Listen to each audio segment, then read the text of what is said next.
खुशी का सुहाना सफ़र एपिसोड 17। जैसा कि पिछले एपिसोड में दुबे जी और खुशी दीपक को अपने जाल में फंसाने के लिए एक योजना बनाते हैं। अब दीपक दुबे जी और खुशी द्वारा बुने हुए जाल में पूरी तरह से फंस चुका है। अब आगे। नमस्कार दोस्तों, मैं नम्रता शर्मा लेकर आ रही हूँ अपनी लिखी हुई स्टोरी जिसका नाम है खुशी का सुहाना सफ़र। उम्मीद करती हूँ आपका और मेरा ये सफ़र भी सुहाना रहेगा। अगर मेरी लिखी हुई कहानी आपको पसंद आए तो मेरी इस कहानी को लाइक करें और शेयर करें और सब्सक्राइब करके अपना प्यार और सपोर्ट मुझे ज़रूर दें। धन्यवाद। खुशी और दुबे जी उस छुपा के रखे हुए ओरिजिनल जार को बाहर निकालते हैं और उसी पर ठीक उसी जगह रख देते हैं। दुबे जी उस जार को देखते हुए बोले, फाइनली हम दोनों ने मिलकर दीपक की हुई गलती को सुधार ही दिया। खुशी लयबद्ध होकर बोली, उसने हमारी जी भर की चुगली की, फिर भी बदले में हमने सिर्फ उसे प्यार दिया। दोनों साथ में हंसते हैं। खुशी बोली, पापा ये जार वापस अपनी जगह पर आ चुका है। बस दीपक की नज़र में इस जार की इमेज चेंज हो गई है। इस जार में मम्मी का प्राण बसा है और दीपक का प्राण फंसा है, और सिर्फ इसी वजह से आज से लेकर माँ को इस बारे में पता चलने तक वो हमारा रोबोट बनकर रहेगा। पापा अगर उस दीपक की कोई करतूत भूल गए हो तो उसे भी याद कर लो, पूरी लिस्ट बना लो, आप चुन चुन कर बदला लेंगे उस दिमाग से। दुबे जी बोले, अरे बेटा क्या करूँ मैं मेरी इस कमजोर याददाश्त का। उस दीपक की गलतियों की लिस्ट बनाते वक्त पक्का कुछ ना कुछ भूल जाऊंगा, इसलिए 2-4 बदला एक्स्ट्रा ही लेना है हमें उससे। खुशी बोली, बदला लिया जाएगा पापा, पर अभी मम्मी के उठने का टाइम हो गया है। उन्हें अभी कुछ ही देर में पड़ोस की किरण आंटी के घर भजन संध्या में भी जाना है। आज उनका निर्जला उपवास भी है, तो इंसानियत के नाते आज रात का डिनर भी हमें ही बनाना पड़ेगा। आज मम्मी को रेस्ट देना चाहिए हमें। दुबे जी बोले, हाँ बिल्कुल, तुम्हारी मम्मी को आज रेस्ट तो दिया जाना चाहिए और इसलिए डिनर भी रेडी करना है। तो क्यों ना ये काम दीपक से करवाया जाए। सुबह से हम किचन के काम में लगे लगे थक भी तो गए हैं, और फिर दीपक खाना बनाएगा और क्रेडिट हम लेकर जाएंगे।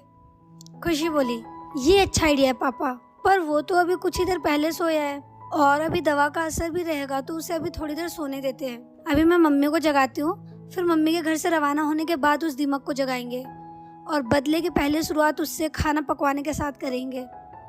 दुबे जी बोले, ठीक है जाओ बेटा, जाओ जगाओ अपनी प्रोफेसर माँ को। तब तक मैं भी सोफे पर बैठा बैठा वेट कर रहा हूँ तुम्हारी माँ के घर के बाहर जाने का। खुशी आज बहुत खुश थी, और खुश क्यों थी ये आप सभी जानते हैं। अपने जज्बातों को कंट्रोल करने की कोशिश कर रही खुशी अपने माँ के कमरे में जाती है और उन्हें जगाती है। मम्मी मम्मी उठो, शाम के 4 बजने वाले हैं। मिसेस दुबे कसमसाते हुए आंखें खोली। उन्हें अलसाया देख खुशी बोली, मम्मी अगर आपकी तबीयत ठीक ना हो, मतलब थकान या चक्कर आ रहा हो, तो आप और आराम कर लो। खुशी उनके बगल में जाकर बैठ गई और बोली, मम्मी अच्छा नहीं लग रहा आपको इस तरह जगाना। इच्छा तो मेरी भी ये थी कि जैसे आप हमेशा गर्मा गर्म चाय के साथ हमें जगाती हैं, ठीक वैसे ही मैं आज आपको चाय के साथ जगाऊं। मगर मैं क्या कर सकती हूँ मम्मी, आज आपका निर्जला उपवास जो है, चाय क्या पानी की एक बूंद भी नहीं पी सकती आप। और जगाया भी इसलिए क्योंकि अभी कुछ देर में आपको किरण आंटी के घर भी तो जाना है। मिसेस दुबे को खुशी का ये बदला हुआ अंदाज कुछ पच नहीं रहा था। वो खुशी को बोली, खुशी बेटा एक बात सच बोलूं, तुम्हें जब जब भी किसी बात का बुरा लगता है मुझे बहुत अच्छा लगता है, मतलब बहुत अच्छा फील होता है। ऐसा लगता है कि तुम समझदार हो रही हो, और तुम आज के लिए बिल्कुल भी बुरा फील मत करो, क्योंकि आज मेरा उपवास है तो क्या हुआ, कल से मेरा उपवास नहीं होगा, तो कल से हर शाम की चाय तुम बना लेना। इसी बहाने मैं भी दोपहर में थोड़ा आराम कर लिया करूंगी। माँ की बात सुनकर खुशी बोली, क्या माँ आप भी मेरी खिंचाई करने का एक भी मौका नहीं छोड़ते हो। पर सीरियसली माँ, आज शाम का खाना मैं ही बनाऊंगी। आज मुझे आप पे बहुत प्यार आ रहा है और इसलिए आज आप पूरे दिन रेस्ट करेंगे। मिसेस दुबे बोली, बहुत अच्छी बात है जो तुमने अपनी माँ को भी आराम देने का सोचा। अब डिनर बाद में रेडी करना, अभी तुम जाओ और पापा के लिए चाय बना लो, और हाँ बिना चीनी की चाय बनाना उनके लिए। मैं 5 मिनट में आती हूँ बाहर। खुशी तपाक से बोली, मैं पापा के लिए चाय आपके जाने के बाद बना लूँगी। मिसेस दुबे शक करते हुए पूछी, मेरे जाने के बाद क्यों, अभी क्यों नहीं? तुम्हारे पापा रोज इसी टाइम पे चाय पीते हैं, और मुझे अच्छे से पता तुम्हें कोई चाय वाय बनाना नहीं आता, तो तुम रहने दो, मैं जाके बना लेती हूँ चाय। वो कमरे से निकलकर किचन की ओर जाती है। बेचारी खुशी उन्हें रोक भी नहीं सकती थी, क्योंकि उसे सच में चाय बनाने नहीं आती थी। मिसेस दुबे को किचन की ओर जाता देख दुबे जी बोले, अरे खुशी की मम्मी, क्या हुआ? क्या उड़ते ही गुस्सा हो रही हैं आप? मेरी चाय की टेंशन मत लीजिए, मैं चाय आपके जाने के बाद पी लूँगा। इसमें खुशी को डांटने की क्या बात है? मिसेस दुबे बोली, रोज आपको इस टाइम पे चाय नहीं मिलती तो आप बड़बड़ाने लगते हो। हालांकि मैं अच्छे से जानती हूँ कि आपकी वो झल्लाहट बिना चीनी की चाय के लिए होती है, लेकिन आज आप चाय के लिए पेशेंस रख रहे हैं, अचंभा हो रहा है मुझे। तब दुबे जी बोले, आज आप भूखी प्यासी थकी हुई हैं तो मैंने सोचा मैं खुद चाय बना लूंगा। मिसेस दुबे सरप्राइज होकर पूछी, क्या बात है, आज मुझे बड़ी वीआईपी ट्रीटमेंट मिल रही है आप दोनों से? पहले भी बहुत बार निर्जला उपवास किया है मैंने, बहुत बार बीमार भी हुई हूँ, बहुत बार बिजी भी रही हूँ, पर इससे पहला तो ऐसा ट्रीटमेंट दीपक के अलावा मुझे किसी ने भी नहीं दिया।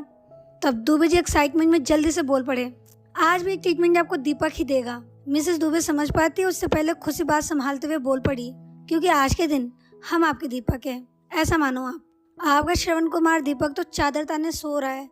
मिसेस दुबे पूछी, दीपक सो रहा है अभी तक? उसकी तबीयत तो ठीक है? खुशी बोली, हाँ माँ बिल्कुल ठीक है, बस थोड़ा थक गया था, उसके पैरों में दर्द था तो मैंने उसे मेडिसिन देके सुला दिया। मिसेस दुबे बोली, शाबाश खुशी, एक अच्छी बहन अपने भाई के लिए ऐसा ही करती है और ऐसी ही हमेशा अच्छी बहन बन के रहना। दुबे जी बात बदलते हुए मिसेस दुबे से बोले, तो प्रोफेसर साहिबा जी, अब तो आपको कॉलेज रेगुलर क्लासेस देने जाना होगा, न्यू सीजन जो स्टार्ट हो गया है। मिसेस दुबे बोली, आपको भी तो स्कूल जाना है अपने स्टूडेंट को पढ़ाने, भले ही हफ्ते में 2 या 3 दिन स्कूल क्यों नहीं जाओ आप। मिसेस दुबे हंसते हुए बोली। ये सुनकर दुबे जी थोड़ा चिढ़ गए तो मिसेस दुबे बोली, अच्छा सॉरी, बुरा मत मानिए आपकी और मेरी तो डेस्टिनेशन तय है कि हमें आगे क्या करना है, मगर खुशी को आगे क्या करना है वो कहाँ पड़ेगी, कुछ सोचा आपने?